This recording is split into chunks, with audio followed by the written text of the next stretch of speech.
Hello students, welcome to magnet brains. मैं रूपाली वर्मा। आप सभी अच्छे होंगे। आप सभी के टेस्ट एग्जाम्स बहुत सारे होते रहते हैं, उस बीच आप बहुत ज़्यादा घबरा जाते हो कि कैसे ये चैप्टर समझें, समझ में नहीं आ रहा है, क्या करें भाई, हो गया फटाफट रिवीजन करना है।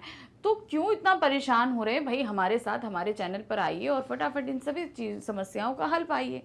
तो कोई भी चैप्टर हो उसका डिटेल एक्सप्लेनेशन मैं आपको पहले करा ही चुकी हूँ। आज जो मैं लेकर आ रही हूँ वो है कंप्लीट चैप्टर रिवीजन, यानी कि ये सिर्फ आपके इसी चैप्टर्स में नहीं, बाकी सारे चैप्टर्स में मैं डिटेल एक्सप्लेनेशन, आपको NCERT solution, one shot revision यानी कि एक बार में complete chapter revision, MCQs, test paper सभी कुछ लेकर आती हूँ। तो आज जो मैं लेकर आई हूँ वो है कंप्लीट चैप्टर रिवीजन, यानी कि जब टेस्ट और एग्जाम हो तो फटाफट आप इस वीडियो को देखकर रिवीजन कर सकते हैं। तो आज का जो हमारा वीडियो है वो है क्लास 11th हिंदी कोर की हमारी बुक है आरोह भाग 1, उसका काव्य खंड है। काव्य खंड का अध्याय है 9, सबसे खतरनाक। ये एक कविता है, इस कविता को लिखा है अवतार सिंह पाश जी ने, एक पंजाबी कवि हैं। तो ये मोस्टली पंजाबी में लिखी गई थी, जो अनुवादित होकर हमारे सामने हिंदी में प्रस्तुत की गई है। इस कविता के माध्यम से कवि हमको बता रहे हैं कि हमारे जीवन में बहुत सी विकट परिस्थितियां आती हैं, बहुत सी सारी ऐसी चीज़ें होती हैं, हम लगते हैं बहुत बुरा समय है, बुरी चीज़ें, लेकिन बुरा सबसे ज़्यादा तब होता है जब हम अपने आप से हार जाते हैं, मतलब हम अपने मन से हार जाते हैं और हम उन परिस्थितियों में हम कुछ रिएक्ट नहीं करते, चुपचाप रहते हैं, जो हो रहा है वैसे चलने देते हैं। तो यही सब चीज़ों को उन्होंने इस कविता के माध्यम से प्रस्तुत किया है। तो चलिए इस कविता को पढ़ते हैं और समझते हैं। तो क्या है, मेहनत की लूट सबसे खतरनाक नहीं होती, पुलिस की मार सबसे खतरनाक नहीं होती, गद्दारी लोभ की मुट्ठी सबसे खतरनाक नहीं होती, बैठे बिठाए पकड़े जाना बुरा तो है, सहमी सी चुप में जकड़े जाना बुरा तो है, पर सबसे खतरनाक नहीं होता। तो कुछ परिस्थितियां उन्होंने हमारे सामने प्रस्तुत करी हैं, अर्थात मेहनत की लूट, अर्थात हम जब मेहनत से कमाते हैं उसे कोई लूट के ले जाए तो हमें बुरा लगता है, हमने इतनी मेहनत से कमाया था, लूट के चला गया, तो वो परिस्थिति खतरनाक नहीं है। पुलिस हमें बेवजह पकड़ ले मारने लगे तो वो भी खतरनाक नहीं है, वो भी ज़्यादा बुरा नहीं है। गद्दारी लोभ की मुट्ठी, यानी कि जब हम हमारे साथ कोई गद्दारी करे या हम कहीं किसी से गद्दारी करें और लोभवश कहीं से कोई चीज़ चुरा ले तो भी वो खतरनाक नहीं है। बैठे बिठाए पकड़े, मतलब हमारा कोई दोष नहीं हो तब भी हमको मुलजिम बना दिया जाए कि इसी ने ये कार्य किया है, तो ये बुरा तो है पर खतरनाक नहीं है। और सहमी सी चुप में, अर्थात हम किसी चीज से डर जाएं, खौफ खा जाएं तो क्या होता है, हम चुप हो जाते हैं, तो वो भी जो है बुरा तो है पर खतरनाक नहीं है। तो अब सबसे खतरनाक क्या है,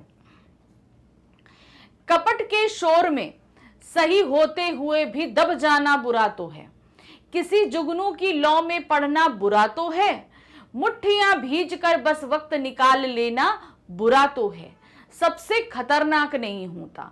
सबसे खतरनाक होता है मुर्दा शांति से भर जाना, ना होना तड़प का सब सहन कर जाना। तो यहां क्या बता रहे हैं कि कपट का शोर, अर्थात हमारे साथ अगर कोई कपट करता है, यानी कि छल करता है, हमको कोई डिच करता है, तो ये क्या चीजें होती हैं कि ये बुरा है मगर खतरनाक नहीं। सही होते हुए भी दब जाना, मतलब हम किसी परिस्थिति में हमारा मत सही है, हम सब कुछ है, लेकिन तब भी हमारी आवाज को कोई नहीं सुनता, तो ये बुरा तो है पर खतरनाक नहीं है। किसी जुगनू की लौ में पड़ना बुरा तो है, अर्थात हम किसी क्या है, किसी एक छोटी सी हमको कोई उम्मीद, कोई आशा हमें के मिल जाती है तो हम उसके पीछे चल देते हैं। तो वही चीज बोल रहे हैं, हम लौ में पढ़ना, अर्थात कहीं हमें उम्मीद दिखती है मगर वो हमसे पल भर के लिए दिखती है और चली जाती है, जुगनू कैसे टिमटिमाता चला जाए। तो वही उन्होंने बोला है कि जरा एक पल को दिखे और हमसे दूर चली जाए तो वो स्थिति बुरी तो है पर खतरनाक नहीं है।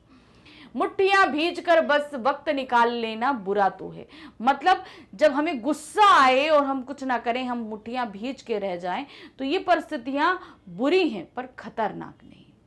तो सबसे खतरनाक तो नहीं होता, लेकिन सबसे खतरनाक क्या है, मुर्दा जैसी शांति, अर्थात मुर्दा शांति से भर जाना, ना होना तड़प का सब सहन कर जाना, अर्थात कुछ भी हमारे पास होता रहे, कैसा भी, चाहे बुरा सा बुरा होता रहे और हम कुछ रिएक्ट नहीं करें, मतलब अब ये हमारे साथ, मतलब मान लीजिए हमारे साथ पास में अगर कोई किसी को मार रहा है और हम उसे रोकने का प्रयास ना करें, हमारे साथ कुछ भी कोई करता रहे मगर हम कुछ रिएक्ट नहीं करें, हम चुपचाप सब कुछ सहते रहें, तो वो क्या है, वो परिस्थिति सबसे खतरनाक है। अर्थात हमारी अंतर आत्मा का मर जाना सबसे खतरनाक है, क्योंकि हमारी अंतर आत्मा ही हमको इन सब चीजों को करने के लिए रोकती है। उसका मर जाना सबसे खतरनाक होता है।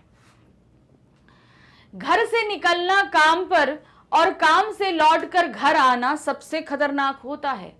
हमारे सपनों का मर जाना सबसे खतरनाक वह घड़ी होती है, आपकी कलाई पर चलती हुई भी जो आपकी निगाह में रुकी होती है।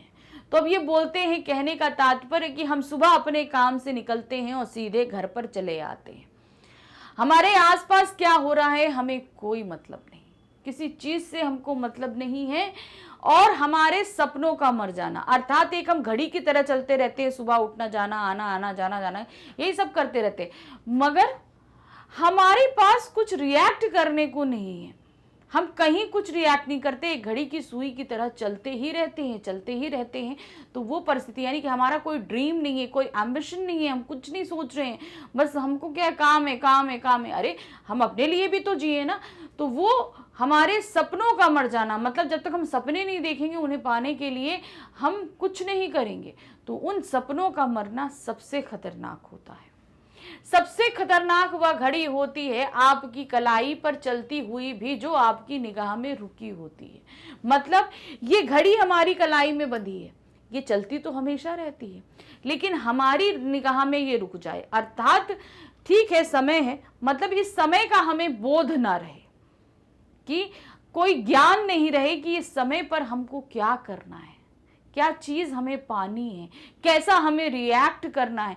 जब हमें इस चीज का कोई बोध नहीं रहे तो वो घड़ी हमारे लिए सबसे खतरनाक होती। घड़ी मतलब यहाँ पर एक घड़ी का तात्पर्य हाथ में भरी हुई घड़ी, और दूसरी घड़ी का तात्पर्य है पल, मिनट, सेकंड्स जो होते हैं, वो जो टाइम होता है जिस पल हम इस घड़ी को रुका हुआ मान लेते हैं, अर्थात जो हो रहा है सो हो, ठीक है, हमारे लिए कुछ रिएक्टेबल नहीं रहता, तो वो पल सबसे खतरनाक होता है।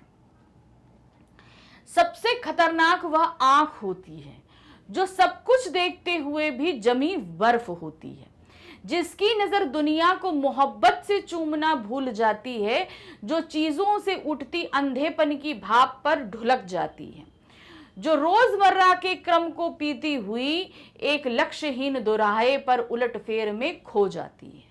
तो अब यहाँ क्या कह रहे हैं, वो आंख जो बर्फ के समान जम जाती है, अर्थात हम आंख से सब कुछ देखते तो हैं, लेकिन एक तरीके से हम उसमें कुछ रिएक्ट नहीं करते, मतलब हम अपनी आंखों को बंद कर लेते हैं। तो वो आंख क्या हो गई, एक जमी हुई बर्फ के समान। भाई आंख देख तो सब कुछ रही है, मगर आप देख रहे हो तो आपको समझ नहीं आ रहा कि ये गलत हो रहा है, आप रिएक्ट करो, रोको उस चीज को, तो वो आंख खतरनाक होती है, जहां पर हम आंख से देखते हुए भी उसको में सही गलत का फैसला नहीं कर पाते।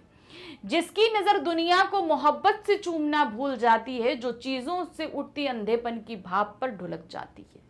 तो यहाँ क्या कह रहे हैं, दुनिया को जहां हम मोहब्बत से नहीं देखते, हम सिर्फ क्या देखते हैं, अपने स्वार्थ के पर्पस से देखते हैं, और वहां पर लोगों की जिंदगी में अगर कोई विपत्ति आई है तो वहां पर भी हम अपना स्वार्थ खोजते हैं, तो वो परिस्थितियां सबसे खतरनाक होती हैं। रोजमर्रा के क्रम को प्रीति हुई एक लक्ष्यहीन दोराहे के उलटफेर में खो जाती, मतलब हम अपनी डेली रूटीन की लाइफ में चलते रहते हैं, डेली रूटीन हमारा आना जाना, खाना पीना, सोना, मतलब कोई चेंज ही नहीं है, हम हमेशा वही अपनी रूटीन लाइफ में हैं और कुछ उलटफेर किए बिना अपनी उसी लाइफ को जीते रहते हैं, तो वो परिस्थितियां खतरनाक होती हैं। सबसे खतरनाक वह चांद होता है जो हर हत्याकांड के बाद वीरान हुए आंगनों में चढ़ता है, पर आपकी आंखों की मिर्चियों की तरह नहीं गड़ता।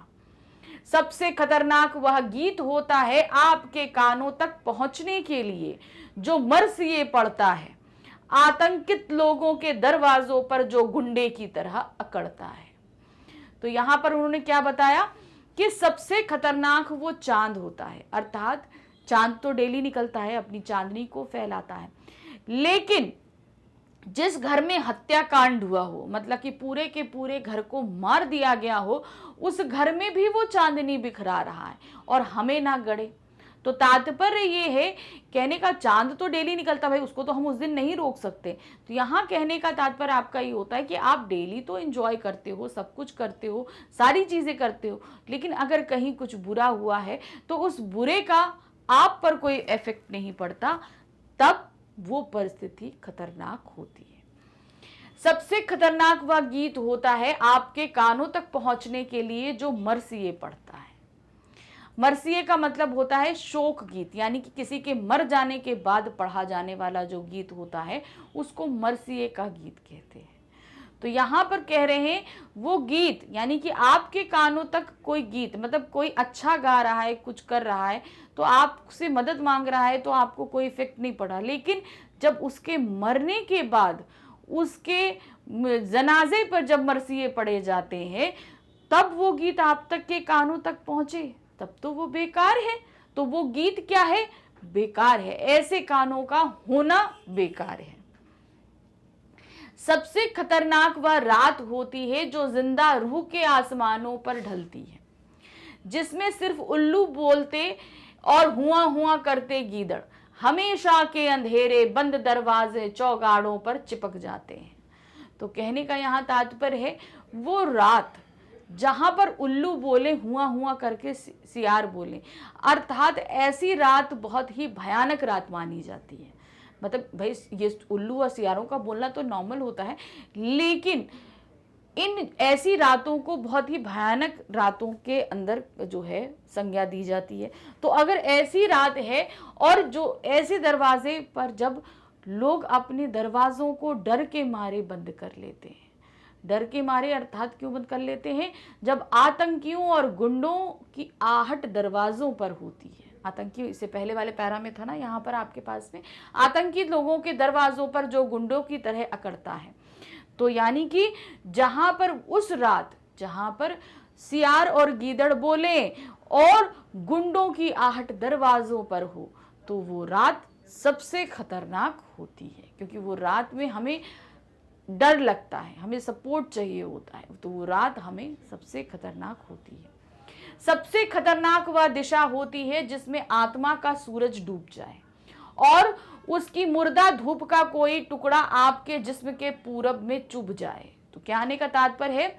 वो दिशा, यानी कि जहां दिशा कहाँ सूरज निकलता है पूरब से और पश्चिम में डूब जाता है, ये निश्चित काल चक्र है, हमेशा निश्चित एक क्रिया है जो होती ही होती है। तो वो बताते हैं कि ऐसी दिशा जहां पर हमारी आत्मा का सूरज डूब जाए, यानी कि हम अपने आप से सोचना समझना सब कुछ बंद कर दें, ये सबसे खतरनाक दिशा होती है। और वहां पर जो है उसकी मुर्दा धूप का कोई टुकड़ा आपके जिस्म पूरब में चुभ जाए, यानी कि हमारी कोई आशा, कोई उम्मीद जो है हमारी का सूरज निकलता है तो कहते हैं ना उम्मीद की किरण लेके निकला है। तो जब हमारी आत्मा का सूरज डूब गया तो वो दिशा खराब है, और डूबते डूबते हमारी उम्मीद का एक टुकड़ा कहीं जाकर पूरब में गड़ जाए, अर्थात जहां से हम पैदा हुए थे वहां जाकर वो गिर जाए, वो परिस्थिति खतरनाक होती है। मेहनत की लूट सबसे खतरनाक नहीं होती, पुलिस की मार सबसे खतरनाक नहीं होती, गद्दारी लोभ की मुट्ठी खतरनाक नहीं होती।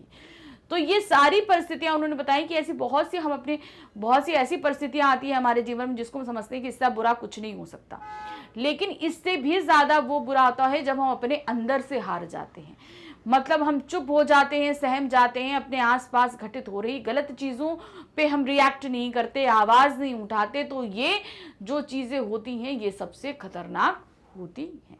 तो ये पूरी कविता थी, हमने आपको क्लियर अप कर दिया। अब इसके सार को देखते हैं।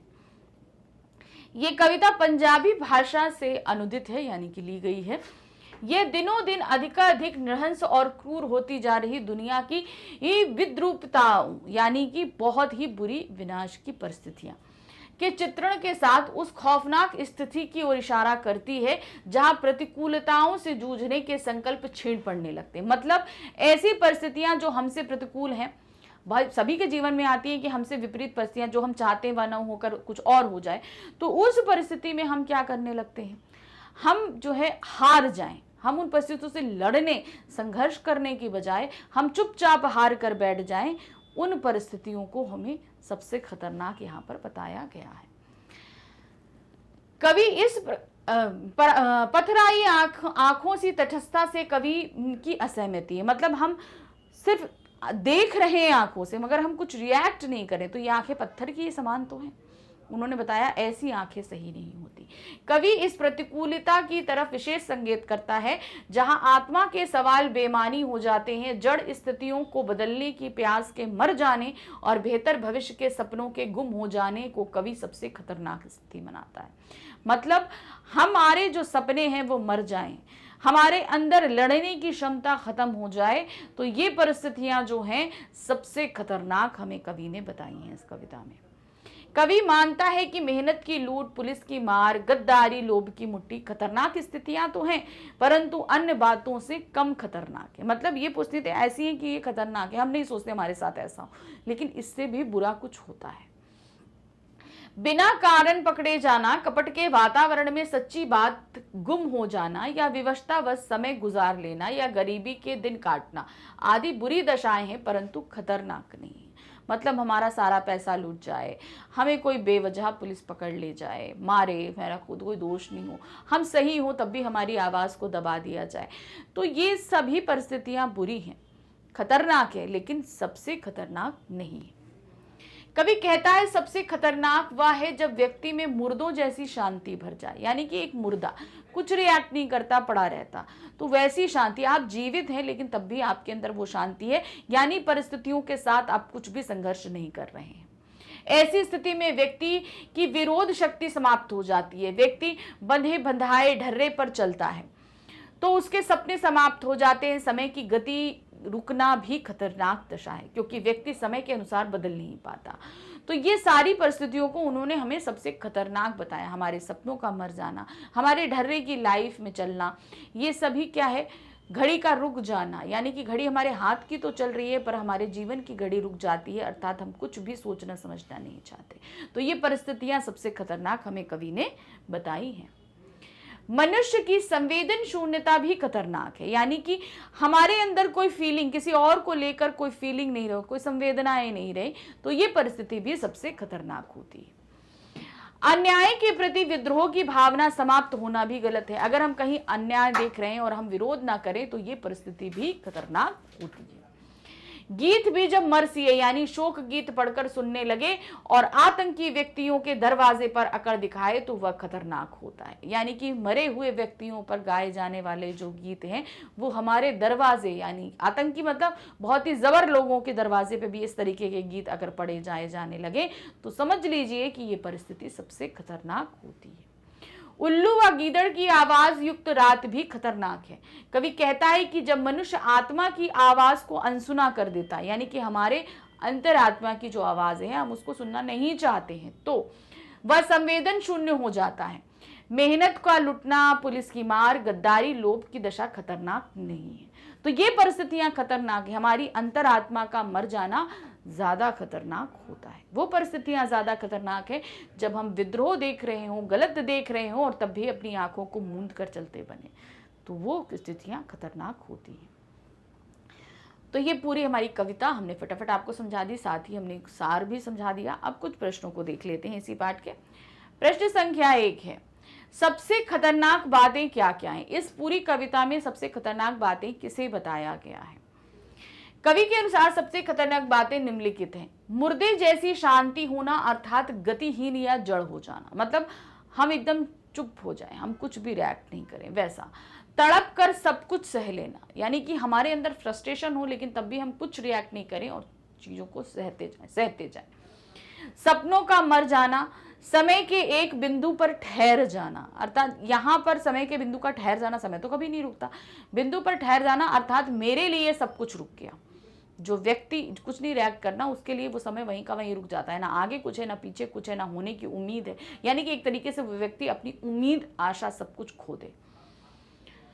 अन्याय देखकर भी अनदेखा करना, मतलब कहीं कुछ गलत हो रहा है और तब भी हम उसको अनदेखा करके चलते बने। रोजमर्रा के जीवन क्रम को दोहराते चले जाना, मतलब जो हमारा डेली रूटीन है हम उसी को दोहराते जाएं, उसमें कोई भी बदलाव या खुशी हमारे अंदर नहीं हो। तब बुराई का आंखों में गड़ना, यानी कि बुराई जो है वो आंखों में गड़े तो मगर हम कुछ करें नहीं, वो परिस्थिति खतरनाक है। आत्मा का मर जाना, तो एक तरीके बेसिकली हमारे अंतरात्मा का मर जाना। हम चीज़ों को जैसे चल रहा है ठीक है, हम क्या करें, फालतू की चीज़ों में फंसे। तो यहाँ पर हमारा आत्मा कह रही है कि वो गलत है, लेकिन हम उसकी बात को दबा जाएं, नहीं सुने, तो वो परिस्थिति गलत होती है। प्रश्न संख्या 2 है, दुखद होते हुए भी कौन सी स्थितियां मनुष्य के लिए खतरनाक नहीं है और क्यों? तो कौन कौन सी चीजें उन्होंने बताई हैं कि ये बुरी तो हैं पर खतरनाक नहीं है। तो पुलिस का पकड़ा जाना, बेगुनाह की वजह से मार खाना, ये सभी चीजें परिस्थितियां क्या हैं, ये बुरी खतरनाक है लेकिन सबसे खतरनाक नहीं है। कवि के अनुसार बिना किसी दोष के अकारण ही पकड़े जाना, मानव का डर कर अपनी चुप्पी में जकड़े रहना, छल कपट के वातावरण में मनुष्य की सही आवाज को ना उभर पाना, साधनहीनता में किसी तरह जीवन व्यतीत करना बुरा है, अपने विद्रोह को दबाकर केवल संतुष्ट होकर वक्त गुजार देना इत्यादि स्थितियां मानव के लिए दुखद हैं, परंतु इनमें सुधार संभव है। मतलब ये ऐसी चीजें हैं जिनमें अगर हम कुछ सुधार करना चाहें तो सुधार हो सकता है। इसलिए ये स्थितियां मानव और समाज के लिए बुरी तो है परंतु खतरनाक नहीं है, यानी कि इनमें बदलाव हो सकता है, बुरी हैं तो इसलिए ये खतरनाक नहीं, लेकिन वो सिचुएशन जिनमें बदलाव नहीं हो सकता वो सबसे खतरनाक होती है। प्रश्न संख्या 3 है, कवि ने आंख को जमी बर्फ क्यों कहा है? तो यहां पर क्या है, हम जमी बर्फ अर्थात जो हम देख रहे हैं उसके हमें पता है कि गलत है, लेकिन तब भी हम कुछ ना देखें, ऐसा हम रिएक्ट करें कि अनदेखा करके चलते बने, तो वो उसको जमी बर्फ कहा है। कवि ने आंख को जमी बर्फ इसलिए कहा है क्योंकि जिस प्रकार बर्फ में तरलता तो अवश्य होती है किंतु वह जमने के कारण दिखाई नहीं देती, उसी प्रकार मनुष्य की संवेदनाओं भावनाओं में जमने अर्थात संवेदनशील होने के कारण सामाजिक कुरीतियों अवस्थाएं दिखाई नहीं देती। यानी कि हम देख रहे हैं गलत है, सब कुछ गलत है, हम समझ भी रहे हैं गलत है, लेकिन तब भी उसे अनदेखा कर दें तो वो होती है आंख का जमना। भाई आंख ने देखा तो, मगर आपने उसकी तकलीफ को, उसकी भावनाओं को समझना ही नहीं है, तो आप चलते बने, तो यहाँ पर आपने देखे हुए को भी अनदेखा कर दिया, तो ये है एक जमी बर्फ, इसीलिए लेखक ने इसे जमी बर्फ कहा है। प्रश्न संख्या 4 है, कवि ने सबसे खतरनाक दिशा किसे कहा है, किसे बोला है? वो दिशा जहां पर आत्मा का सूरज डूब जाता है, उस दिशा को इन्होंने खतरनाक दिशा बोला है। कवि ने सबसे खतरनाक दिशा उसे माना है जिसमें आत्मा का प्रकाश नहीं होता, उस दिशा में आत्मा रूपी सूर्य अस्त तो होता है और कोई आशा शेष नहीं रहती, आत्मा मृतक के समान हो जाती है, सामाजिक विपदाओं को देखकर भी वह तटस्थ रहती है। तो कहने का तात्पर्य है जहां हमारी अंतरात्मा मर जाती है, मतलब हम अपनी अंतरात्मा का सोचना समझना सब कुछ बंद कर चुके होते हैं, हम देख रहे हैं समाज में गलत हो रहा है, हमारे आसपास गलत हो रहा है, मगर उन परिस्थितियों को हम देखे समझे बगैर भी कुछ ना करें, तो वो जिस जगह जाकर हमारी ये सारी आत्मा डूबती है, हम कुछ रिएक्ट करना बंद कर देते हैं, तो वो दिशा सबसे खतरनाक होती है। तो ये पूरा चैप्टर क्लियर अप हो गया, हमने आपको कविता समझा दी, व्याख्या भी हो गई, सार भी करा दिया, हमने प्रश्नोत्तर भी बता दिए, तो सभी कुछ पूरा चैप्टर फटफट हमने आपको रिवाइज करा दिया। तो जब भी कोई टेस्ट या एग्जाम हो फटाफट रिवीजन करिए और अच्छे से अपने एग्जाम्स को दीजिए। तो अब ये जो हमने हमारा ये जो वन शॉट रिवीजन या कंप्लीट चैप्टर रिवीजन हम आपको जो करा रहे हैं, ये आपके लिए सिर्फ हिंदी में ही अवेलेबल नहीं है, आपके सभी सब्जेक्ट्स में है। तो इन तक आप पहुंचोगे कैसे? मान लीजिए आपको हिंदी का ही कोई चैप्टर देखना है, समझना है, सिर्फ वन शॉट ही नहीं, आपको डिटेल एक्सप्लेनेशन भी देखना है, तो ये सब चीज़ें आप कहाँ देखोगे, कैसे समझोगे? तो इस तक पहुँचने के लिए आपको सिंपल क्रोम पे आप जो है जाकर मैग्नेट ब्रेन्स टाइप करेंगे तो आप हमारे चैनल तक पहुंच जाएंगे। जब वहां पर आप पहुंचेंगे तो आपके सामने जो पेज ओपन होगा उसमें सीबीएसई इंग्लिश मीडियम लिखा होगा, तो आप इसे क्लिक करोगे, आपके सामने यहाँ पे देखिए सभी क्लासेस दी हुई हैं। तो यहाँ पर आप क्लास 11th जो है उसे क्लिक करेंगे। जैसे ही आपने क्लिक किया, क्लिक करते ही क्या होगा, आपके सामने इस तरीके से क्लास 11th की पूरी प्लेलिस्ट ओपन हो जाएगी हिंदी की। ठीक है, हिंदी में आपने देखा, हिंदी को आप क्लिक करोगे, जैसे आपने 11th क्लिक किया सारे टीचर्स आ गए, आप उसमें हिंदी सेलेक्ट करेंगे तो आपके सामने इस तरीके से हिंदी का पूरी प्लेलिस्ट आ जाएगी। अब आपको क्या करना है, आप देख रहे हैं यहाँ पे चैप्टर 1, 2, 3, तो जो भी चैप्टर आपको पढ़ना है उसे आप क्लिक करोगे। क्लिक करते ही आपके सामने उसमें ऑप्शन आ जाएगा detail explanation, NCERT solution, one shot, MCQs, आपका सब कुछ, इवन टेस्ट पेपर भी। तो जो भी आपको पढ़ना है उसे आपको क्लिक करना है। क्लिक करते ही आपका वीडियो इस तरीके से स्टार्ट हो जाएगा। आपको वीडियो देखना है, जो कुछ भी देखना समझना है आप फटाफट समझ लीजिए, और आपका टेस्ट हो, रिवीजन हो, किसी भी चैप्टर को समझना हो, सभी कुछ आपके लिए बहुत ही ईजी रहेगा। तो यहाँ पर हमारा सिर्फ ये प्रयास रहता है कि आपकी पढ़ाई में किसी तरह की बाधा उत्पन्न नहीं हो, इसलिए आप भी हमारे साथ बने रहिए। हमारे चैनल को लाइक, सब्सक्राइब, शेयर ज़रूर कीजिएगा। Thank you for watching.